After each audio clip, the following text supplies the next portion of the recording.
We hear a lot about the global fight for hegemony between the United States of America and China, but what a lot of people fail to understand is the result is inevitable. China will rise to the top and the United States of America will decline. Now, I'm going to go through a number of points that, if I was China, I would use to accelerate the process. Point number one is keep America obsessed with itself. Fuel the division, amplify the culture war, drive the tribalistic nature of the United States of America.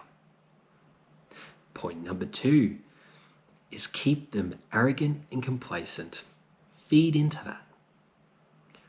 The United States of America is a culture of believing they are the best, they are the greatest, and they don't actually have to work hard to remain number one. So if you're China, you win tech and trade and focus on that and let the United States of America just believe that they are the global dominant supreme power. Point number three, turn their allies against them. Now this is very important, and this is something that's very achievable. You may not be able to get their allies to be your allies, but if you can get them to be neutral, that is a definite win. And all you have to do if you're China is remind countries like Australia, continents like Europe, that the United States of America takes in the relationship. They don't give, unless you're Israel, and then you get everything. But for the rest of us, there's no benefit to being in a relationship with the United States of America. You do everything, and then they just slap tariffs on you. You're in a military alliance, and they promise you new capability, and then they just hand you second-hand hand-me-downs.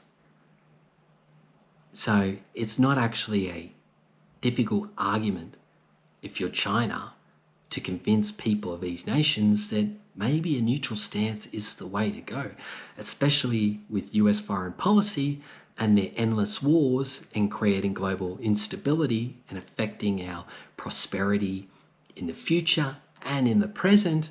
It's not actually a hard sell to convince people of these nations that maybe a relationship with the United States of America is not in their best interests.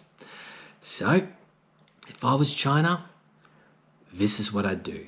But at the end of the day, China is just going to focus on their current strategy, and that's time. It's not being the aggressor, it's just over time, outworking, trying to develop those economic relationships with other nations.